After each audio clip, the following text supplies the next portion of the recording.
병원으로 복귀하지 않은 전공의들에 대해서 정부가 오늘부터 면허 정지와 고발 조치에 들어가겠다 이렇게 예고를 했습니다. 주말에는 대한의사협회와 전현직 집행부 5명에 대해 압수수색을 진행을 했고요.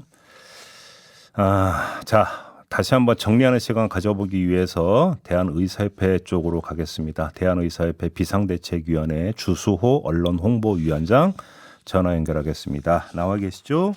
네. 네, 일단 걸기대회부터 좀 여쭤봐야 될 것 같은데 대략 몇 명 정도 참여한 것으로 파악하셨어요?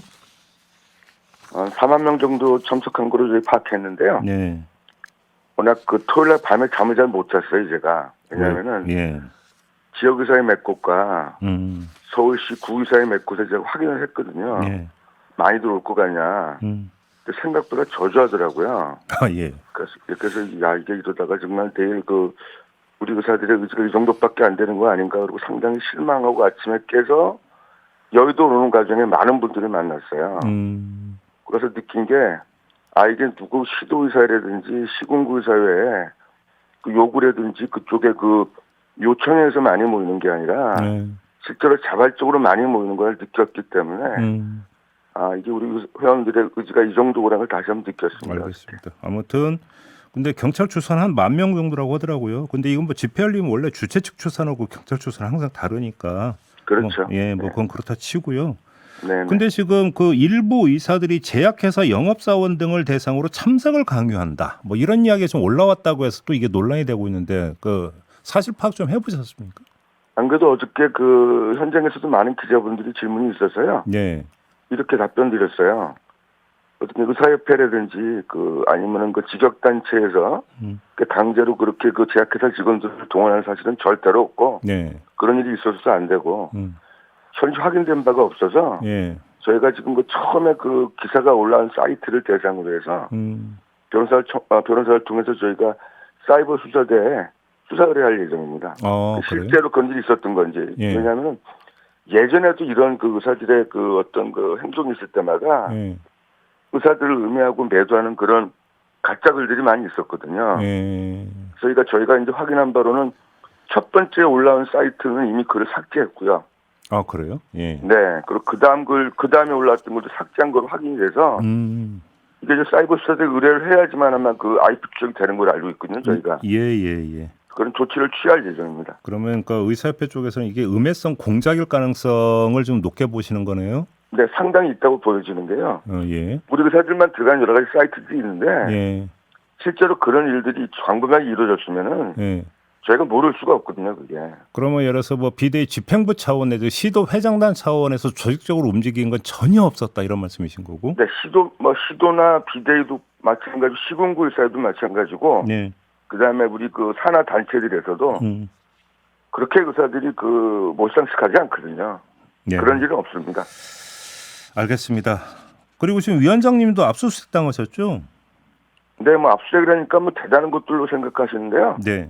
저한테 이제 압수수색했던 거는 제 스마트폰이었어요.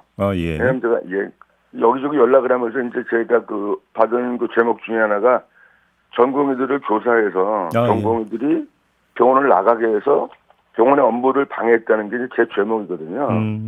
근데 전혀 그런 사실이 없을 뿐만 아니라 사실이 없으니까 증거도 없을 테니까 저는 순순히 제출했고 제가 아이폰인데 저는 암호까지 줬어요. 그냥 빨리 풀어보시라고. 그러면 지금 위원장님의 통화 목록에 전공의 대표나 전공의들하고의 통화는 전혀 없습니까? 몇 건이 있어요. 몇 건이 있는데 통상적인 예를 들어서 제가 연세대학교 나왔는데 세브란스 나왔는데 네. 세브란스 전공협의회가 2월 25일인가 심포지움을 했었어요. 네. 그 심포지움은 그 전에 제가 비상대책위원회 하기 전에 이미 계획됐던 거고 제가 심포지움에 연자와 그다음에 저한테 우리 후배들이 연자 소배를 요청을 해서 그래서 통화 내용은 있어요. 그게 전부다. 출국 금지도 당하셨죠, 위원장님. 개인적인 얘기를 드려도 될지 모르겠지만 제가 지금까지 해외 딱 2번 나갔던 사람이에요. 그것도 업무로. 네. 그러니까 저한테 해외 출국 금지 명령 내렸던 거 참 제가 웃었습니다. 그래요. 근데 그러면 전혀 부담 안 느끼세요? 이런 수사에 대해서? 제가 잘못한 게 있거나 네. 숨길 게 있으면 부담이 져야 되는데 네. 전혀 잘못한 게 없고 숨길 게 없기 때문에 제가 그날 압수영장 갖고 오면서 소환장이 같이 왔거든요. 예, 내일 모레 뭐 소환. 내일 모레요. 예. 그래서 제가 현재 내일 모레 10시라고 소환이 돼 있는데 네. 아직 일요일 날 제가 받은 날이 아마 3월 1일인가 그랬단 말이죠. 그 휴일 날 들려쳤더라고요. 참 네. 바쁜지 얼마나 바쁘신지. 음. 그래서 담당자랑 연락을 아직 못했는데 오늘 중으로 연락해서 예. 저는 6일 날 그 전에 특별한 변동사항이 없는 한 예. 근데 지금 특별한 변동이 있을 게 없어서 6일 날 들어갈까 합니다. 그러면 다른 그 뭐 비대위 간부들도 마찬가지로 그 소환 조사에 뭐 당당히 응한다 이런 입장이신가요? 소환 조사는 다 응하기로 했고요. 네. 다만 저는 그쪽 우리 경찰에서 요구한 날 들어갈 거고 다른 분들은 이제 일정들이 좀 있어서 네. 좀 일정 조율을 하는 걸로 알고 있습니다. 제가. 알겠습니다. 근데 하여간 국민들 입장에서는 네네. 정부와 이 의사단체 이 대치가 도대체 언제까지 가야 되느냐. 사실 이런 시각 많거든요. 계속 이 상태로 팽팽하게 줄다리기만 할 수는 없는 거 아닙니까, 위원장님? 저희도 참 답답하고 안타까운데요. 예. 오늘 또 보니까 그 정부 측 기사들이 또 어마어마하게 쏟아져 나오더라고요. 네. 뭐 계속해서 명령을 따르지 않으면 면허 취소를 할 수 있는 법이 만들어졌다는 얘기를 하면서. 네네네. 그리고 또 하나 이제 오늘 제가 아침 기사를 하나 봤는데. 네. 대장 내시경 검사하다가 이제 천공이 발생해서. 천공이 발생된 즉시 바로 병원으로 이송해서 이제 복강경 수술을 했는데. 네. 안타깝게도 수술하고 나서 한 열흘 정도 지나서 뭐 탈장과 여러 가지 후유증들이 생기면서 폐렴으로 사망한 사건이 있었어요. 아, 예. 근데 이제 법원에서 판단하기를 처음에 그 대장 내시경 의사의 과실이 있다. 근데 기사에 따르면 과실의 근거가 뭐냐면은 대장 내시경 검사를 하게 되면은 0.03% 내지 0.8% 정도의 희박한 정도의 청구 생길 가능성이 있다고 적시하시면서 네. 그래서 의사가 주임을 다하지 못했기 때문에 의사 일부 책임 때 이렇게 판단하셨는데 네. 0.03%라면 10,000명당 3명 정도고 네. 0.8%면 1,000명당 8명이잖아요. 예. 대장 내시경 많이 하는 의사들은 예. 1년이면 몇천 개 하거든요. 예. 그럼 1,000명당 8명이라 그러면은 예.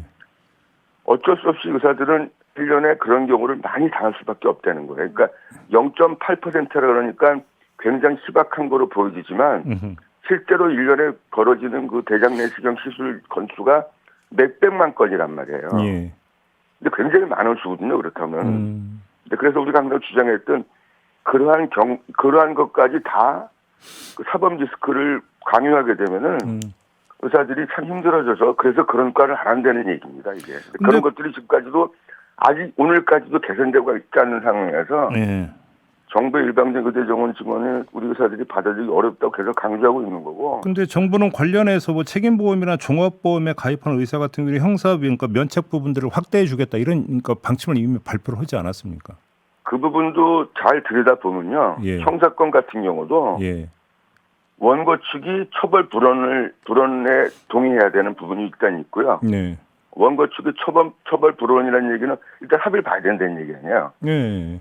그 합의를 봐야 된다는 과정이 우리 진행자께서 수사하시면 얼마나 지난하고 힘든 과정인지 아실 거고 또 하나 우리가 주장했던 것 중에 하나가 이제 그 민사 배상의 책임자가 누군가에 대한 문제인데 예.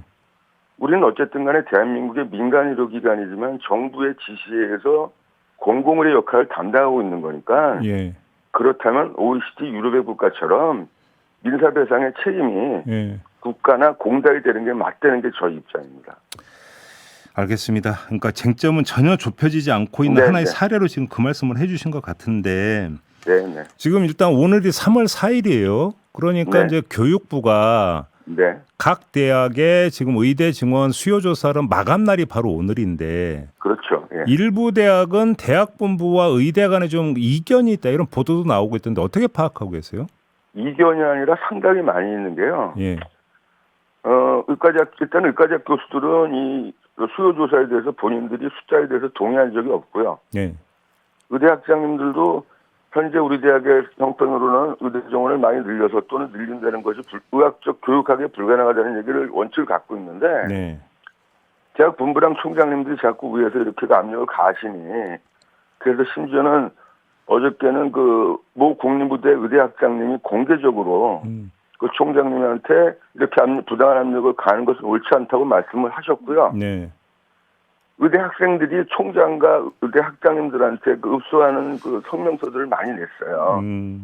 왜냐하면 교육의 대상자들인 의대 학생들에게는 한 번도 물어보지도 않고 네. 대학 당국이 마음대로 그 의대 정원 증원에 대한 수요 조사를 해서 의대 학장이 동의하지 않은 상태에서 교육부에 이거를 전달하는 것이 맞느냐 이런 식으로 강력하게 교육의 실수요자인 의대 학생들이 반발이 심한 상태입니다. 위원장님 근데 네. 작년 말에도 한번 수요 조사를 한 적이 있잖아요. 그랬었는데 그 수요 조사조차도 예. 지금 말씀드린 것처럼 각 대학의 실제로 교육을 담당한 교수들의 의견은 물어보지도 않았었고 네. 그리고 수요 조사하고 나서 이제 정부에서 그 수요 조사가 적절했는지 이제 실사를 나갔다고 얘기가 돼 있는데 네. 일부 대학, 그러니까 일부 대학에만 실사를 나가고 어떤 대학은 심지어 줌으로도 실사를 했고 전혀 실사에 대한 것들이 근거가 제대로 없어요. 그래서 그런 그러면 부분들 그래서 때문에 교육 여건이나 이런 게 그 인프라가 갖춰져 있는데 대한 기본 조사도 안 돼 있다는 말씀이신 거예요? 그렇죠. 제가 확인한 바로는 예. 나와서 실제로 조사한 대학도 있고 예. 예를 들어서 뭐 특정 대학을 꼬집어서 말씀드린 그런데 예. 충남고대는 현재 입학 정원이 110명인가 그런데 예. 400명을 신청을 했거든요. 예. 이거 기사에 나온 내용이에요. 근데 그 대학 같은 데는 제대로 가서 제대로 돌아보지도 않은 걸로 알고 있어요. 110명의 신입생을 400명으로 새로 뽑기 위해서는 예. 그 대학 내에 있는 의과대학이 규모가 일단은 3배 이상이 돼야 돼요. 예. 학생은 그 강의실만 있어도 되는 게 아니기 때문에 예. 그런 데들은 실사를 제대로 하지도 않고 일부만 실사를 하고도 전체 그 수요 조사가 이상이 없다는 식으로 계속해서 밀어붙인 건데 거기에 대한 비판이 있으니까 다시 한번 하겠다는 거거든요, 이게 지금. 그러면 위원장님, 그럼 경우에 따라서는 의대 교수들, 의대 학장들이 공개적으로 반발 행동을 할 수도 있다. 혹시 이렇게 전망하시는 겁니까? 이미 그 우리 의사들 중에서 이제 의과대학에서 의학 교육에 관련돼 있는 단체들이 네. 첫 번째 완곡하지만 예. 이러한 그 의대 정원 수요 조사, 무리한 수요 조사는 대한민국 의학 교육을 망칠 것이다. 네. 그래서 총장님들은 이런 부분들을 잘 생각하셔서 신중히 하셔야 된다는 얘기를 한 건데 말이 신중히 하라고 말을 한 거지 그 서둘러서 아니면은 무리하게 그런 조사에 응하지 말라는 얘기 밝혔습니다. 이미 한번. 알겠습니다. 이건 어떻게 평가하세요? 지금 대통령 직속으로 의료개혁 특별위원회를 구성하겠다 이런 방안을 내놨는데 이건 어떻게 평가하십니까? 일단 대화가 시작돼야 되는데 그 대화의 전제 조건은 예. 정부가 지금 그 선을 그어는 2,000명 의대 정원 직원은 절대로 물러설 수 없다. 예. 그런 선에서 그런 위원회를 구성하고 그 위원회에 참여하는 것 자체가 네. 저희는 비민주적이라고 생각합니다. 알겠습니다. 마지막으로 이 질문 드릴게요. 지금 전공의들이 일단 당장 발등의 불 아니겠습니까? 네네네. 일각에서는 의사협회가 후배들만 앞세운 채 뒤에서 사태를 관망하는 거 아니야 이런 비판도 드는데 어떤 말씀 주시겠어요? 여러 번 말씀드렸는데요. 지금 MZ세대들이 선배들이 뭐라고 한다고 따르는 그 세대가 아니에요, 우선은요. 네. 그 다른 세대가 아니고 그래서 어저께 제가 그 회원들이 많이 모이지 않으면 상당히 그 힘들겠다고 말했던 게 우리 어린 전공의들 후배들은 자기들이 각자 자기의 그 전공의 생활을 포기하고 병원을 나섰는데 선배들이 이런 집회에 모이는 숫자조차도 제대로 모이지 않으면 후배들 볼 낯이 없겠다. 그런 생각을 해서 많이 못 모이면 참 우리가 이 정도밖에 안 되는 게 아닌가라는 자괴감에 빠질 뻔했는데 네. 많은 회원들이 자발적으로 많이 나왔다는 게 알겠습니다. 아마도 후배들한테 일단은 면목을 세운 것 같아서 다행입니다. 알겠습니다. 일단 말씀 여기까지 들을게요. 고맙습니다, 위원장님. 네네, 고맙습니다. 네, 대한의사협회 비상대책위 주수호 언론홍보위원장이었습니다.